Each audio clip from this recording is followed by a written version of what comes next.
Ada lagi nih, urban farmingnya cukup unik fams. Ikan patin juga bisa dibudidaya pada lahan yang sempit. Masih kerabat dengan ikan lele, patin menjadi salah satu ikan air tawar untuk konsumsi yang cukup diminati. Negara kita Indonesia menjadi yang terbesar keempat sebagai produsen ikan patin seantero jagat. Negara Cina dan Timur Tengah sebagai tujuan utamanya. Oh my wow, Indonesia mendunia. Habitat alami ikan patin ada di muara, sungai besar ataupun danau. Tapi ternyata ada juga nih patin yang mengadu nasib di ibu kota. Tepatnya di wilayah Cilangkap, Jakarta Timur. Sekitar 700.000 ekor bibit ikan patin biasa terjual ke pasaran di Sumatera, Kalimantan, Jawa, dan Sulawesi.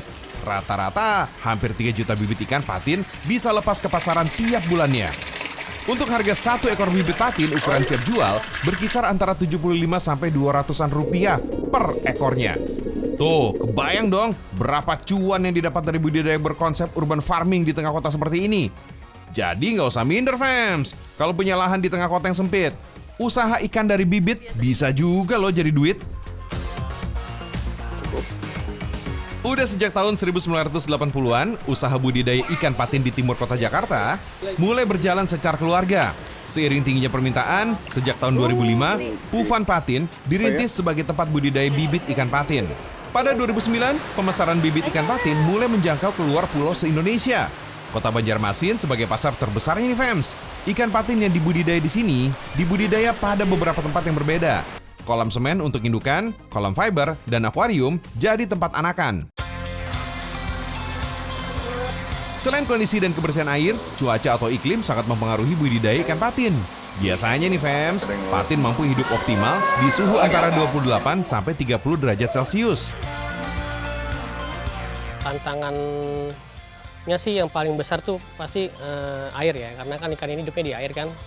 Jadi bagaimana caranya kita tuh memanage airnya itu dengan baik, karena sisa kotoran ikan itu bisa jadi racun dia kalau nggak diganti airnya.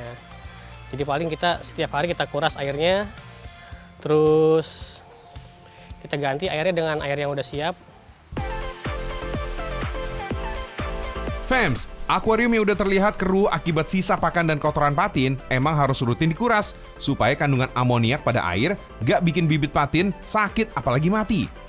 Pakan berupa pelet apung dan cacing sutra bisa jadi pilihan nih fams. Biasanya, ikan patin yang dilepas ke pasaran berukuran sekitar 2 cm atau 3 per 4 inci. Normalnya, dari menetas hingga mencapai ukuran tadi hanya butuh waktu sekitar 2 minggu aja. Tinggi permintaan pasar bibit ikan patin se-Indonesia turut membawa rezeki bagi pemberdayaan petani bibit patin lokal di sekitar pemukiman padat kota Jakarta. Gak cuma ngehits, budidaya urban farming kalau ditekuni dan diseriusin, wah ini bisa jadi duit fams.